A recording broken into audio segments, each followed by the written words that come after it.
This is Christoph Yalik. This is Just Janet. And this is K.Collie. And this is the Just Nuggets Podcast.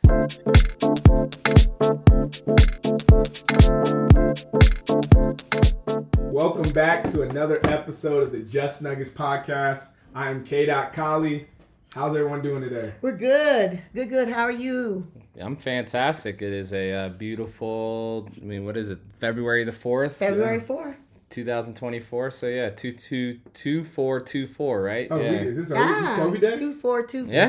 So are they putting up the Mamba statue today, or is that 2420? Or is that two? Yeah, that's late. That's next season, I believe. No, it should be this month. It's coming up this month. They're going to unveil. I think it's 0224. I know we're going into. This is not how we're going to start the podcast, but I think it is. The Kobe Day is 0224. 2024. Okay, so it's in 20 days, about 3 weeks from now. I didn't think about it. But I guess this is Kobe Day Part 1. Part 1. Yeah, Light. Kobe Light. So Kobe like the Mamba himself, let's make sure we have a great podcast today. All because we figured out the day was February 4th. Yeah, exactly. Good. Okay. So the Nuggets on Friday took down the Trailblazers 120-108. Woohoo! The story of the game for me, and maybe we can go just around the horn, but the story of the game for me is Nikola Jokic. Yeah. Balled out of control. Just to hear his stats. 27 points, 22 rebounds, and 12 assists. Another triple-double. Not only that, but it was literally his sixth time having 20 it's something, a 20-20 triple-double. Yes. More than anybody in the NBA history. And only 4 other people have done it. Or it's only happened 4 other times throughout NBA history. Yeah. So Jokic is, again, in that. We rare always say air. We always say rare air. It's always like that Wilt box. Like eventually we'll look back in years and say that's that Jokic box. Yeah. Like no one even besides Jokic did this. Sure. Right? Yep. He got a couple of those already, probably. Yeah. And then Murray almost had one, a triple double again, and then would have been dual doubles. Murray didn't have a great game that day, so it was kind of also cool to see that they're almost really close again. His points were low, but what he has learned to do over the time now with the Nuggets is do other things. Yeah. So he had all these assists. He had at least 10 rebounds, because he was going to get that triple double. Mm-hmm. So.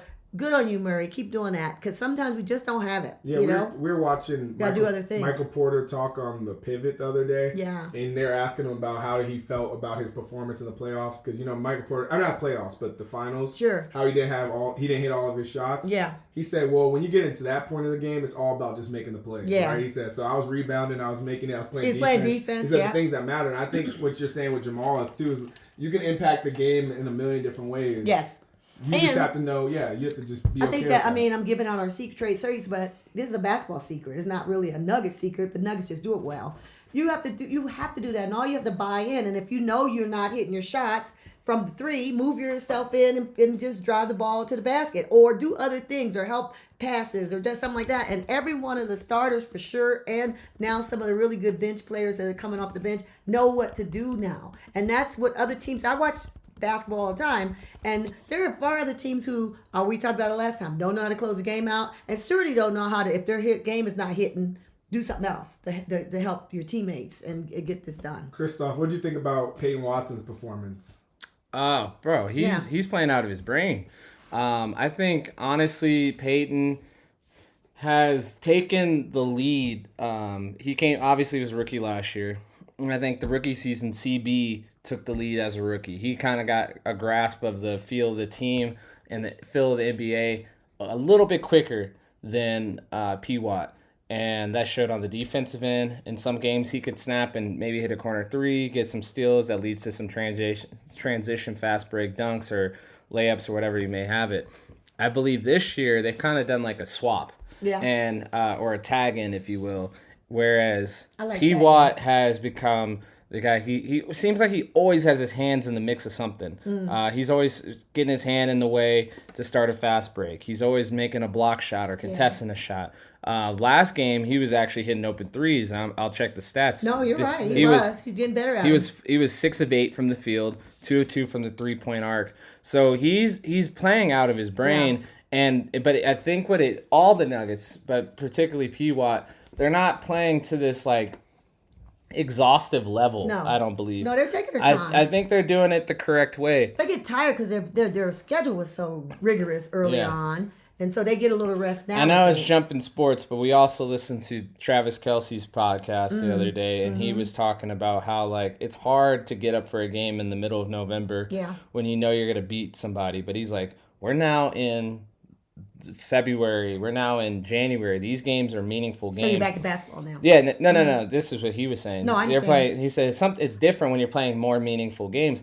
But what he was saying is, like, they've learned, the Kansas City Chiefs, as I see the Nuggets are doing, they've learned to, like, move, like, they know it's a long season, so not exerting so much effort. There's games in which you get up for, if it's Boston a couple weeks ago, or Philadelphia, or those air quote measuring stick games, you get up and you put out that playoff performance. Those are games that Jamal shows up for in a big way. So for P. Watt to consistently, like, exert himself in those ways, in those games, he's becoming a player off the bench that they can depend on and rely on. Oh, boy. And he can have a game where he goes 6 of 8 from the field, scores 14 points. Yep. That's 14 points that MPJ doesn't have to worry about covering, or Nicole, even though he had a monster game, as Dot already alluded to. So it's like his minutes are so valuable at this point. Yep. And the growth in his game from game one or first couple weeks, where listeners will be like, you was hating on him initially. Sure, I thought he needed... you saw his talent. No, was not my thing is, performing. because he's finally... What has happened is, I thought game one he'd be playing like how he's playing now. Yes, exactly. It took him a little bit to fill it in.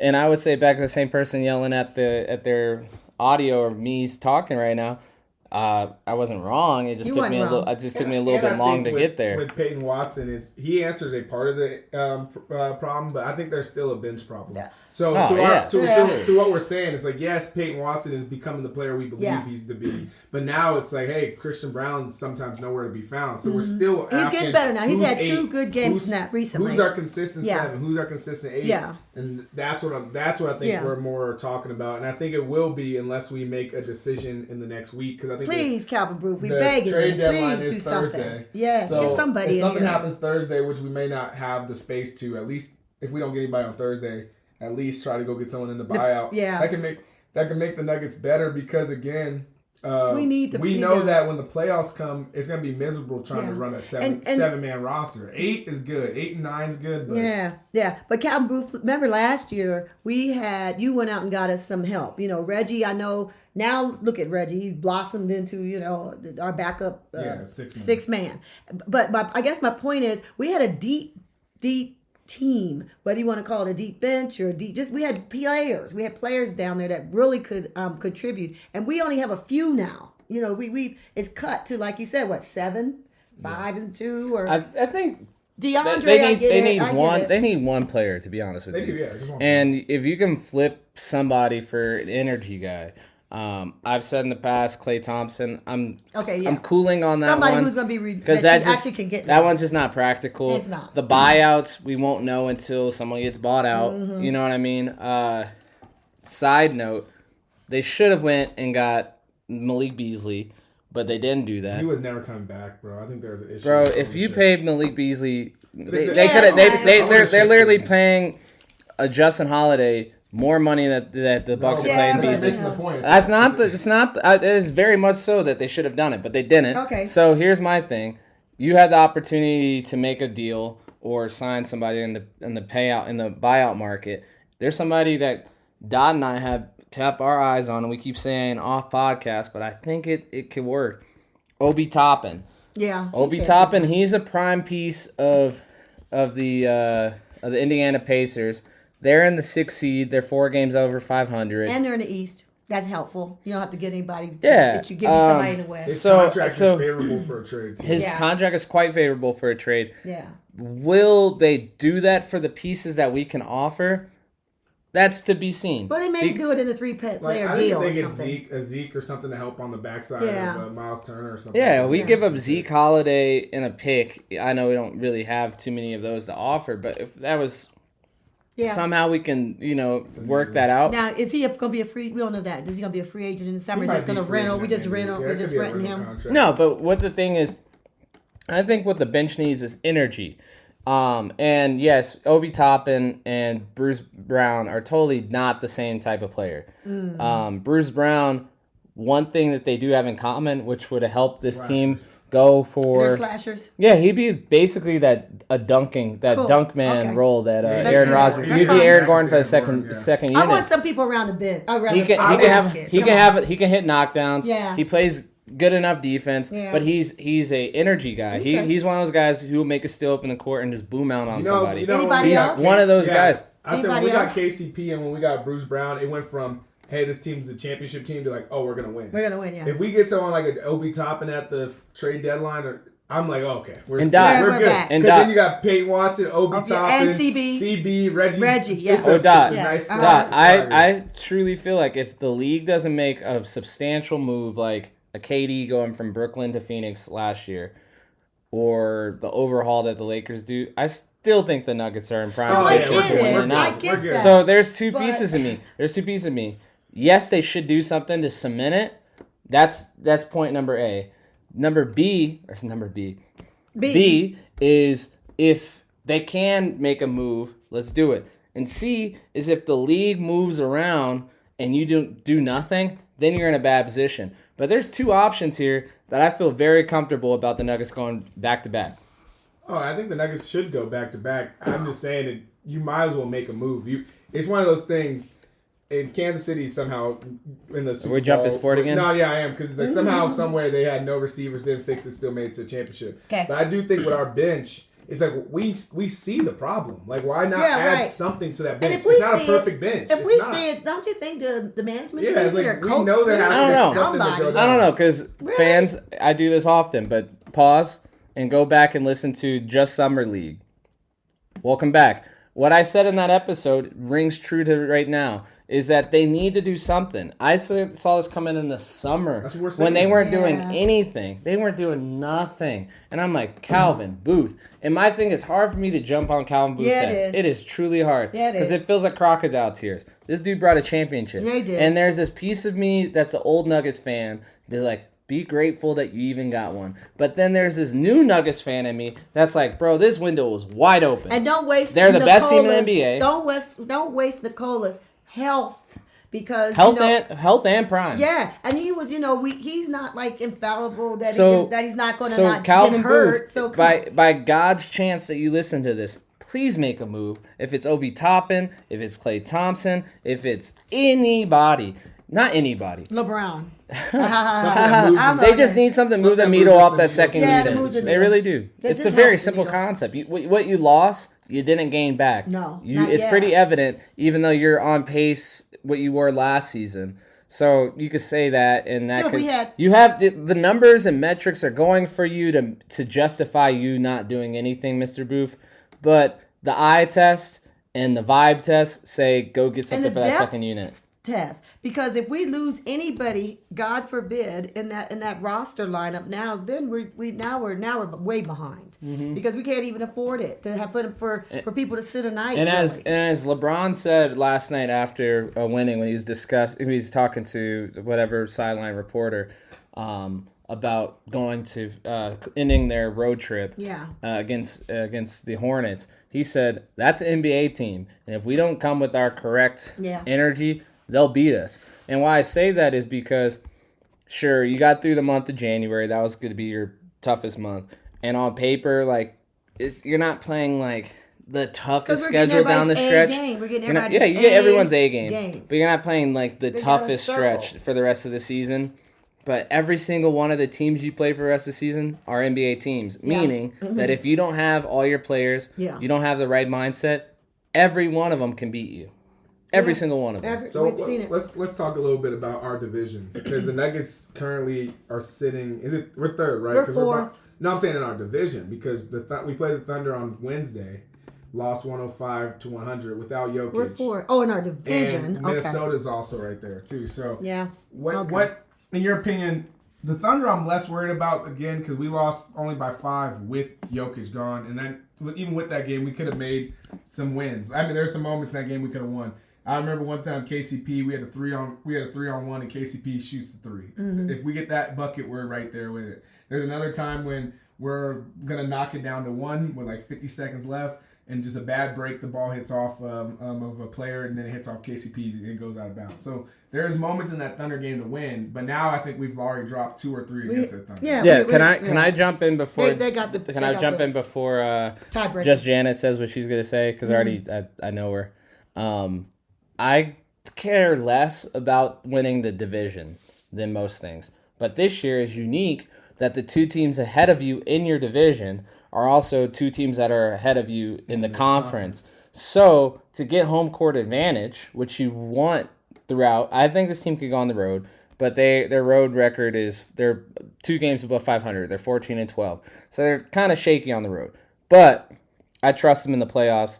So, but you do want to get one of those top 2 seeds at the worst, right? Because you need that. So if the Clippers get to the 1 and you're at the 2, you win the division. Yay, whatever. But if you can get the 1, that means you get the division and what you want overall. So I think the primary thing here should be getting home court advantage. And since they kind of are in direct conflict, go get the division. Yeah, you have to. Here's what I say. Get her done. You got to have 1 or 2. You know what you have to do. You won last year having home court. We were 2, I think, coming in. Against the finals, because if we didn't have, that's the only series we didn't have home court, right? Yeah. So we know we need it. Or did we got it? No, we ended up getting it. Did we get? We got. Yeah, they were the 1 seed. No, it was 1 seed. Okay, and so and then they had in the finals because they had a better record than the Heat. That's what happened. That's what it was. I'm sorry, because if we had gotten some of the top 2s, so so we had it that way. We need it that way again. Yeah, because that is the by far. I don't want to use the word, but I'm going to use the word. Easiest way to get to where we want to go. I'll say I'm not worried about the Thunder or the Minnesota Timberwolves, is because when you look at a game like the Nuggets played against the Bucks, when they have Giannis and Dame on the same court, and the Nuggets hold them to 107. And that's one of the best scoring teams in the NBA. Actually, one of the best scoring teams in NBA history. You're talking about if you get them in the playoffs. No, I'm saying when the Nuggets come down to business and say, hey, we're going to take this game, there hasn't been a team in the NBA that we can't beat, whether it's Boston, whether it's the Bucks. Right. And to that point, so to me, it feels like we are playing with our food with some of these teams. Yes. No, it's not playing with your food. You're just in the midst of the regular season. No, when I say that, it's like, Jokic isn't playing one game. And even tonight, bringing it back to tonight. We're not worried about this. That's what I'm saying. Even back to tonight, you played Portland on Friday. You play them again on Sunday. And beat them. And what happened? No, but what happens even in that 2 back-to-back stand is that you're preparing for one team, and then the next game you're preparing for that same team. When you get into the playoff scenario and it's a finite game, we can take out Shea. We can take out Ant. You know what I mean? Like, but can they take out Joker? No. And that's the thing. I don't think so. In the division, here's to your point, Dot. The Nuggets are 3-5. The 2 teams ahead of them right now is OKC and Minnesota. OKC's 10-3, and Minnesota's 6-2. AKA, they're kind of running away with it. In a playoff series, Jokic against Chet, he's gonna barbecue chicken that guy like Joel Embiid did to Wemby. He's gonna put that man in a situation where he's not gonna be able to compete. Well, I just think that I hear what you're saying, but I don't think that's the point that we were talking about. We were talking about having number 1 seed, number 2 seed. And the only way you can have 1 and 2 seed is you have to beat the people that are in front of you. Exactly. And my point is, we've already played Oklahoma. We don't have another shot to get past them in our division. We might have one more game against them. Okay. And then Minnesota, we probably have, because, they wait and keep these teams to the end of our thing. So I thought they were 3-1. They have 3-1-3. We lost. That was our last time playing. That's right. That's the last thing. Time. So it's basically just we got to win out. So it's record. It's record. It's not. We played Timberwolves twice or 3 times. We've only played the Timberwolves once, so we played them 3 times. That'll be helpful for them. But okay, but Jays. Yes. In a 7-game series, even if you have to go to, we're not talking about okay. So then I think that's another burger. We're talking about winning, so you can be number 1 in the West. We want to win the division. That's what I mean. Not series. We don't worry about the series. Yeah, we already talked about that. As I said, it goes back to my point I just said. Though I agree. The Thunder are 10-3, and they're already 3-1 versus the Nuggets. So unless you finish with a better overall record than them, that's what we're saying. It's not going to be anything. That's the point.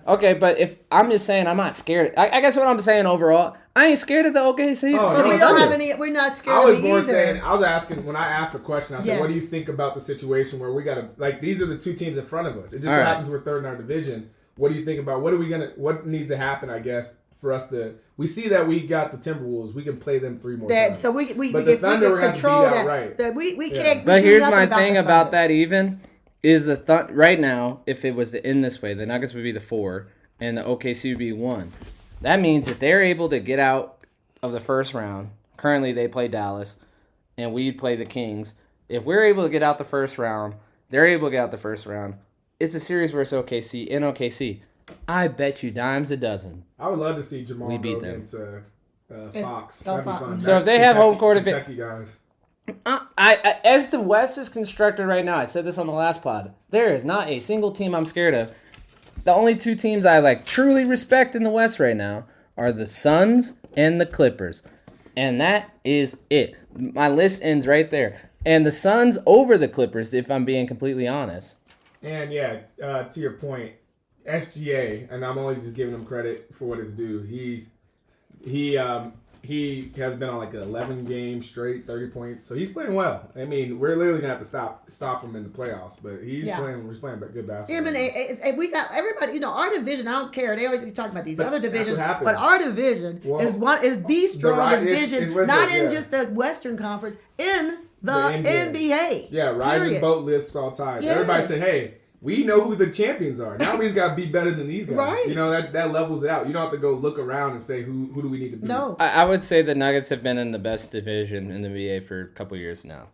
No, you can look at me like that. 4 years ago when the Nuggets were the Jamal's first injury season, all 5 teams made the playoffs. So having a tough Northwest division is something that the Nuggets are accustomed to. Sure, this one might be a little bit more tough because those teams are playing above the Nuggets. But trust me, in the last couple of years, Utah played above the Nuggets. I'm going to do something funny. Let's go into not Nuggets while also talking about the Nuggets. Because the Nuggets did play the 76ers. They did. And a lot of the talk this week has been how Embiid ducked smoke in Denver. Then came back 2 games later, and got hurt when Jonathan Kuminga ran into his knee. Yeah, it was accidental. After that, everybody blamed the Nuggets in the media for calling out Joel Duck and Smoke, who, if I must say, has missed 5 straight games. They don't look Denver. at that. They're just looking at this. Has not played a game since we learned about what COVID-19 is. Yeah. And he hasn't played in Denver. He has been ducking in different ways. Yeah. Whether it's sometimes it's injury. This one was a different one where a sense of he was on the non-injury report up until maybe 15 to 20 minutes before the game. Correct. So maybe it's less on Embiid on this one and more on the staff, medical staff. But I still find that hard to believe because I do too. At the end of the day, Embiid knows his body. He knows what's going on. I don't care how they wrap the shell around. There's a form of smoke duck that day. Here's my thing. We didn't know the severity of his injury. Correct. Right? And I say we, I mean Nuggets Nation. And since this is an international podcast, I mean the Nuggets global world. international Nuggets National. Yeah, and Australia. Mm-hmm. So my thing is this. We didn't know. So when we said we used duck and smoke, it was just because the last 5 years, there's just a trend here. That's it. And that's all. This is the best player versus player rivalry in the NBA. Yeah. And the Nuggets fans wanted to be treated to it. Philadelphia Sixers fans get to watch it in the comfort of their home every single year. And then when the Nuggets don't get to do it and we complain about it, you guys are being soft, you guys are being this, yada, yada, yada. Yeah. We didn't know the severity of the issue. So I would say, sure, it looked at the moment like he was ducking. Then when he missed the next game, it's like, okay, maybe he was seriously injured. And then he came out there against Golden State and he didn't look like himself. So then we're like, oh, he is actually injured. So to then blame us for what we didn't know in the moment is absolutely asinine. They call this in the books or stories, the boy who cried wolf. If he had not cried wolf for years prior, we might have not had this situation. Exactly. But here's the situation: obviously real now. He was injured. Didn't put his name on the list for whoever didn't do that. But that's calling crying wolf. He shouldn't have cried wolf 4 years. And it's also bad optics. It's bad optics.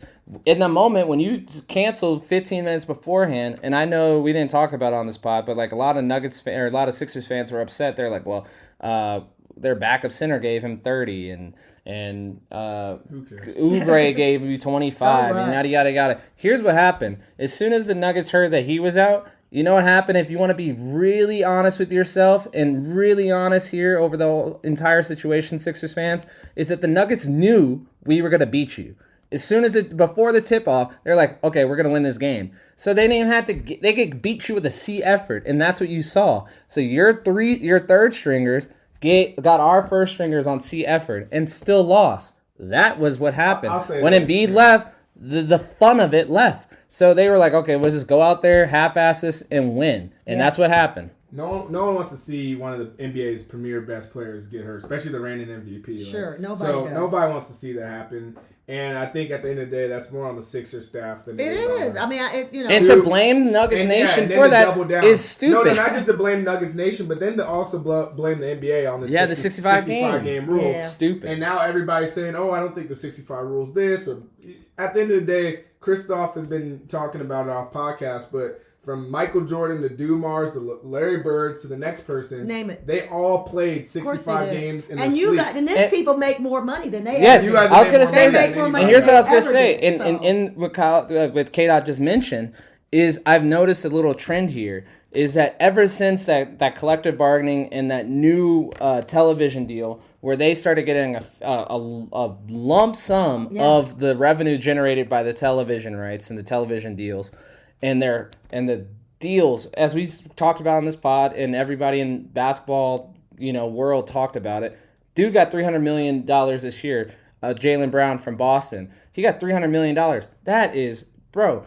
You're standing on the shoulders of Bill Russell. Yeah. You're standing on the shoulders of Dave Cowens. You're standing on the shoulders of, God rest his soul, Lynn Bias. But my thing is this: they played 80 games, 70 games every season. Yeah. And my thing is, when you look at it, there's been a sharp decline since that went into active with people playing more than 60 games.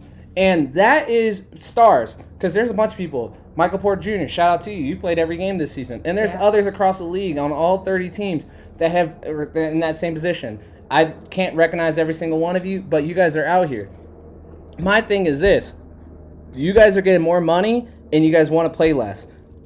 Optics. That looks bad to fans and people who are paying money. And I'm always pro player. I don't. But when you guys start complaining about it, it's like, oh, this rule, da-da-da-da-da. Here's my thing. And then I've heard some football players talk about it. Some football analysts talk about it as well. To those football analysts, if a player plays 6 games or 8 games during the season, right? And another player plays 17, are you going to give the MVP to the quarterback, because it always goes to the quarterback, the MVP who played 8 games or the guy who played 17 games?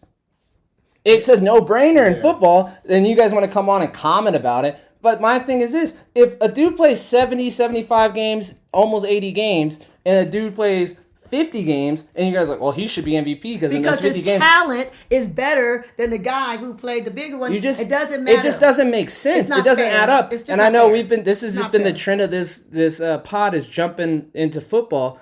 But Carson Wentz in 2017, that is the most hands down MVP I've seen from a player. But the thing they hold against him is he got hurt in week 14, and they gave it to, I think Tom Brady won it that year. But Carson Wentz, if you watched 14 weeks of the season, was the MVP. But since he didn't play a full season, and we all agree on it, that it goes to the person that played all games. So my thing is that doesn't really make a lot of sense to me. That's it. I'll take the player side since you all went really hard on the Wilbon side. I think when it comes down to it, that if they are going to enforce the 65-game rule, you mean the rule? Can we get this? It's already a rule. It's a rule. It's a rule today. It's a rule. And they came in knowing that was going to be it, right? They didn't make it up in the middle. I'm just saying this. Gotcha. I think it makes sense for awards when it comes to MVP, Rookie of the Year, all the awards Christoph has talked about. I do think that it does need to push back a little. I mean, they do need to think about it a little different when it comes to the All-NBA team. Because with the All-NBA team, no matter what, Embiid has played well enough to probably be on a third team, regardless if he doesn't play another game of this year. That's how good Embiid has been playing all year. So I'm saying that they should still keep people's stats and what they did as a reminder of like, okay, that's what it is. And last point I'll say is that what makes the NBA a beautiful thing is that it's a player-driven league more than any other sport. But with that comes with players having to be able to yield back. Because like right now you're seeing the pendulum swing a little bit towards, hey, we're giving y'all a lot of money. We're giving you a lot of leeway. Y'all got to work with us. Y'all, this 65-game thing, y'all got to play this, right? So if the NBA players will work with the league, they'll be able to run the players' league as long as they want. In 2025. You don't want to lose that. That doesn't apply to 2024. When it comes to NFL, they get mad about how much the shield, it's all about the shield. So you don't want to become a league where it becomes all about the logo. No, I'm not saying that. I appreciate for them, the players need to I appreciate the players. I appreciate the players. And to that point, I think you're 100% correct on that. Violent agreement from me to that point. And what I think is, because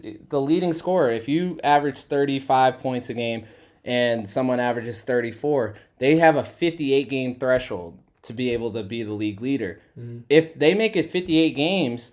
That makes a lot of sense to me for all NBA. Yeah. For MVP and those other like yearly awards, make it 65. That's cool. Yeah. My thing is this, back to the players. Wait, can I say one more thing on that? Because when it comes to the all NBA teams, they get these huge, their whole incentives are based on that. So for them to lose that, like an Embiid to lose that, and it's really make dumb. That a lot of money. Like regardless of how he's been playing great. Like, but for the media to have so much say over a player's contract too, because like, and for the teams to allow it, like, hey, Kyle, if you are, first team All NBA team, I'll pick on who wins. Like I can pick LeBron as the MVP. And it's like I'm a Nuggets fan. Yeah, you know what I mean? And exactly. And I know the NBA media tries to be impartial, but like let's be honest here. You guys got biases. If you are for the Chicago Tribune, right, and you're gonna say you don't like a player from Chicago, if DeRozan has a fantastic year or someone from Chicago has a fantastic year, you're gonna vote for him over like Lauri Markkanen from Utah, which is a small market. Yada. That's cap. Bad it's just cap. I said bad podcasting, but JJ's looks like she's about to have a panic attack. All I'm gonna say is I agree with y'all on some of these points, but can we say that's for 2025? You don't start a season and then because it's not going well, in-season tournament guy over here, K-Dot. You want to change it to do the rules are the rules for this season. Yeah, everyone knows the rules. Everyone knows the rules. I love the 65. So okay. So who hasn't gone? I'm gonna use the lottery. Going in and it's supposed you're supposed to win when you have 7 numbers. You got 6, so you get something. The numbers here are the numbers. They're the games that they said for all categories. Because look at next year. Kawhi Leonard playing 65 games this year. And to put plainly, everybody knows the rules coming into it. So for you guys to complain about it is a little weird to me. I said small adjustment. The only small adjustment I would do is to look at the All NBA, bring it down to 58 games because that's what you already had as a standard for years upon years upon years. But it's like when the unwritten becomes the written, now you're upset about it. Right. And it just doesn't make sense to me because if somebody plays 80 games and another place plays 50. Right. Yeah. How in the world can you say that he is more valuable at 50 games than somebody at 80? And that's what I love. That's why I'm saying like the players when you push back. Yeah. No. That's where it becomes. I want you guys to like. Yeah, right. Jokic won his first one on being the Iron Man. Yeah, being Iron Man. 82 games and played out. Yeah. His whole series. So there's so much nuance here, and if you don't take in the nuance and you're just like, oh, it's 65 games, you miss it. So next point. Yeah, I was gonna say, speaking of all NBAs, like also we have all this scoring in the NBA. So there's a lot of things coming at once, and we got the MVP going down. We have this, we have that. We have scoring out of the yin yang. I think we talked about it a little bit, but I have an interesting take on this one. Yeah, go ahead. So there's been a 70-point game, a 73-point game, and a couple 60-plus games since the beginning of this year. For 60 last night. Yeah, Steph Curry went for 62 last night. Yeah.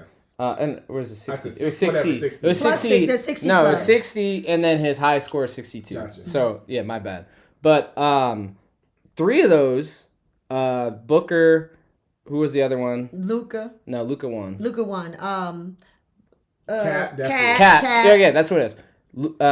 Booker, Cat, and Steph all lost. Mm-hmm. So people are complaining about it, but I'm like, maybe here's another frame of thinking. Maybe that was strategy. Maybe it's like, let's let Steph Curry just let him score. Let him do his thing. He have as many points. We heard that in the playoffs about and we'll stop everybody else, and we'll win the game. We'll let Booker go crazy tonight. We'll stop everybody else, and we'll win the game. We'll let Cat have his day.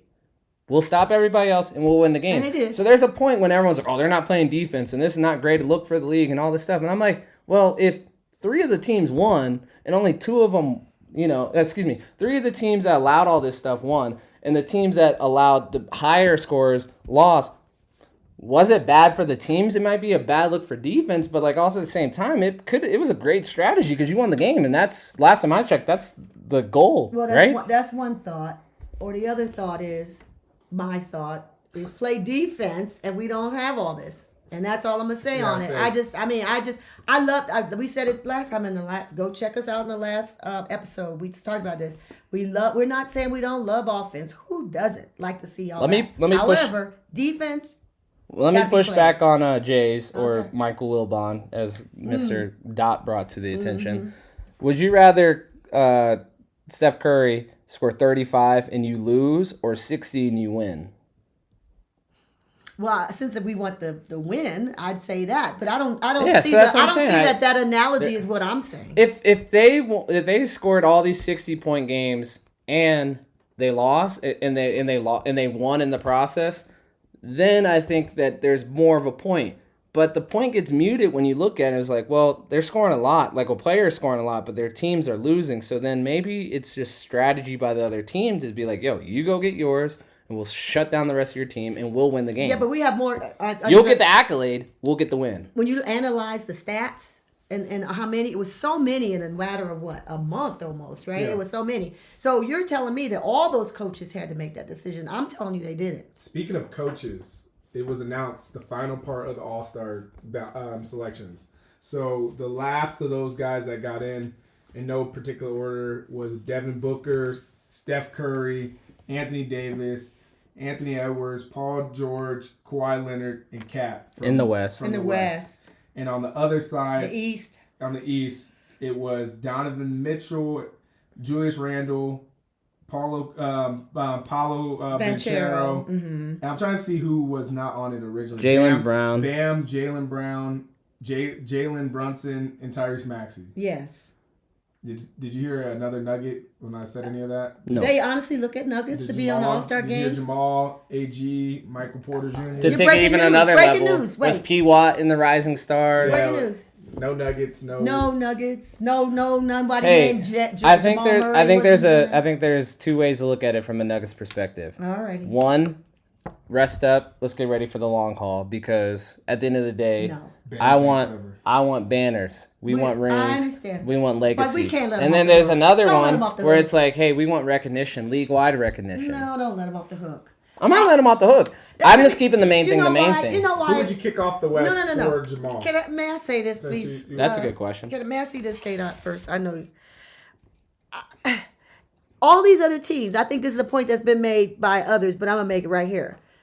Minnesota, first time at the top, long time, number 1 spot in the West. Gets 2. When we were up at the West last year, AG wasn't. AG wasn't there. Murray wasn't there again. Okay, now Lakers, who are all the way at the bottom, and I get it, their all-stars are AD and LeBron. Okay, they got in, but there's some other teams in there. Suns, KD, and Booker. They're gonna always be on. Okay. I tell you, Paul George and because the Clippers finally get up there, they got Paul George and the Clippers. I'll stop you, Jays. The correct answer to Kyle's question was Karl Anthony Towns. Yeah, me too. He was the only one that should not be on there. I think if you're gonna put them all on there, but here's my thing: Karl Anthony Towns. He's a number 1 overall pick. He's a name in the game. This is a popularity contest at the end of the day. Jamal missed a full month. Who else are you gonna put on it? And here's what I want to say to Nuggets Nation, but specifically you two. And it may be a hard pill to swallow, but we just got to swallow it. We are now, this modern time, San Antonio Spurs. We have a fundamental big man who can do anything and who's the best player on the planet. We have a good coach. We have the greatest role players who all do their job. And guess what? We win. but the recognition, and yes, to your point, you could be like, well, Manu's a Hall of Famer. Tony Parker's a Hall of Famer. Well, Tony Parker got on there late. They had to fight to get Tony Parker. Tony Parker's also a Finals Hall MVP. Of Famer and all that. So guess what? In my opinion, how I'm looking at it is, sure, have the glitz and the glamour. Indiana's going to be cold during this, whatever it is, anytime. Let's get rest up, and let's go get our second championship and worry about this next season.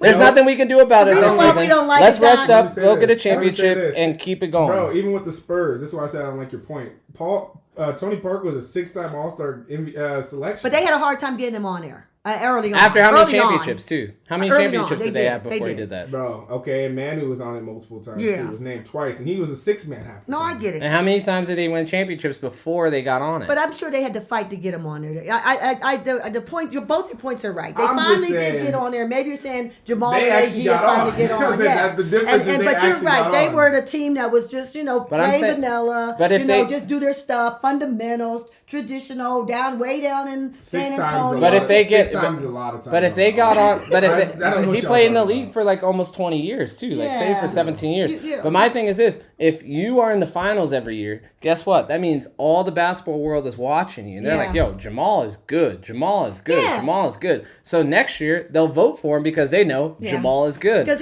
that's probably how he has to get in there. So I would have to look at it because I don't necessarily know, but I'm sure that a lot of those All-Star selections for Manu and Parker came after 2005, after they already had 2 championships. So once the Nuggets get maybe multiple championships. All-Star for Manu came in 2005. What about Tony Parker? Give me a second. Yeah, because you know what?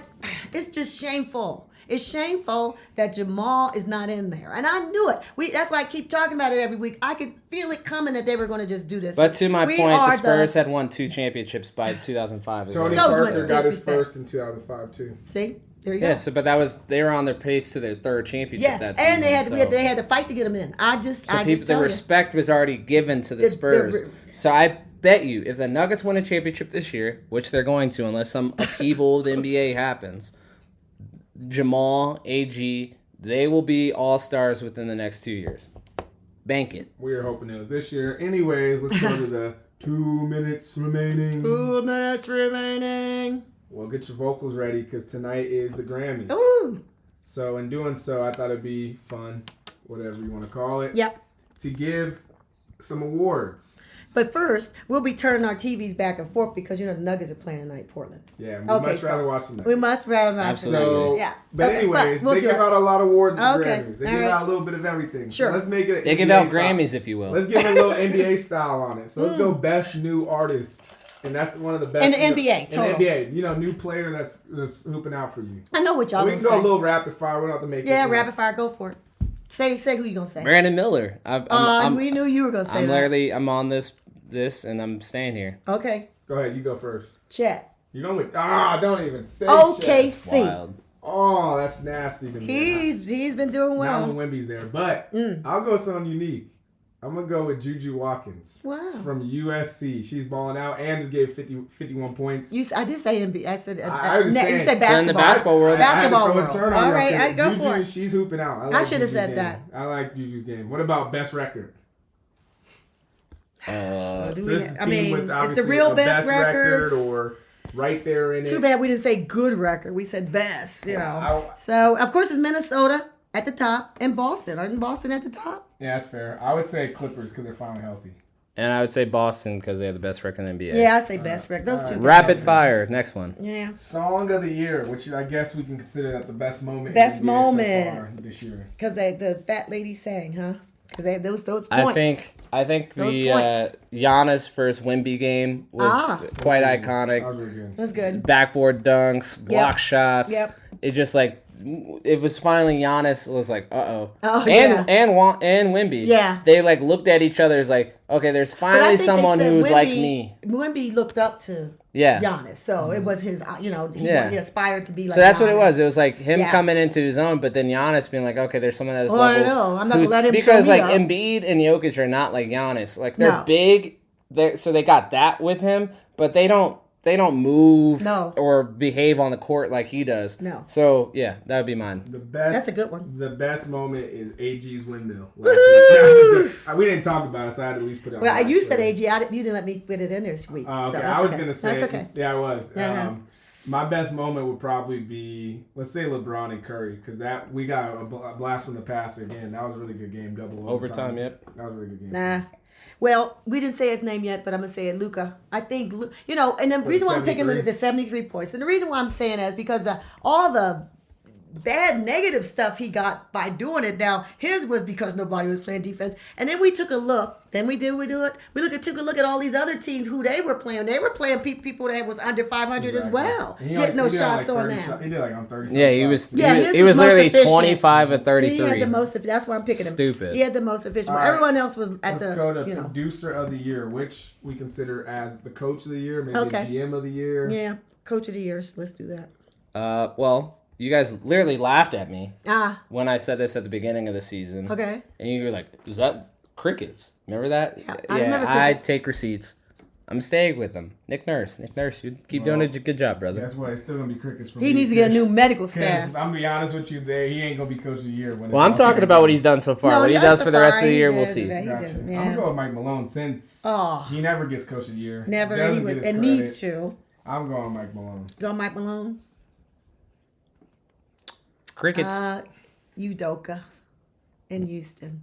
Really? Okay, so you're gonna say a lot better. They actually have the highest trajectory of new wins. They're sneaking up very slowly. Yeah. And coach of the year comes from a team that's 2 games under 500. I get you. Nice. But you said 4 of Malone 6 in their last 10. So I was gonna say, that was Dot that said that. Yeah, we were gonna say, but All right, let's go into the last one. Best ensemble.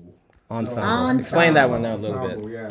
So basically, the best talent team around the best player, or however you want to describe it. Or duo. Can we do duo? Not that you can go duo, but a group. Yeah, group of team. Nuggets. That's me. I knew you were gonna say that. It's gonna make it hard for. I was gonna say either Joker and Murray or the whole team, our starting 5. There, that's mine. Because y'all took Malone from me.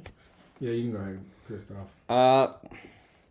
I want to also decapitate my foot for saying this. Okay. But also, I just had to give it to them. They are the 1 seed in the West, and they're the youngest team. The Thunder. They're playing above their Are they number 1 today? Yeah, they're tied. Oh, tied. Okay. Statistically tied. Both 34 and 15. All right, okay. But the Thunder. So like I said, it's tie break. Is Chet on there? Y'all didn't want Chet, my Chet. And SGA. The Williams, Sis, plural. They're both playing out their brain. Shea, obviously. Kitty Giddy. Yeah. They're a good team. Yeah. Well, coach, if you said best producer was their coach. Not big enough. That's what's going to No. We know their flaws. Okay. Give them their flowers. All right. Give them their flowers. We all know their flaws. Flowers given. Different answer. Because we didn't even talk about them, so I'll give them their flowers right now. Is the Cavaliers, because they're playing a really. They're like 13 out of 14 last wins. And my second one was going to be the team that beat them last year in the tournament, which was the New York Knicks. Because New York Knicks. I thought we were going to get out of this podcast without talking about the Knicks. Oh yeah. I hear enough of it on television. I know. I just saying. And can I be petty in the closing? Go for really it. Fast. Between last episode and this episode, Dot was like, you know who we need to talk about on the pod? The Utah Jazz. They've been playing out their brains. I want to give them credit to a team no one's talking to. And subsequently, Jazz fans, if you listen to this, since Dot said those words, they have lost their last 3 games. Oh. Yeah, I wanted to talk about them. They had been on a nice little winning streak.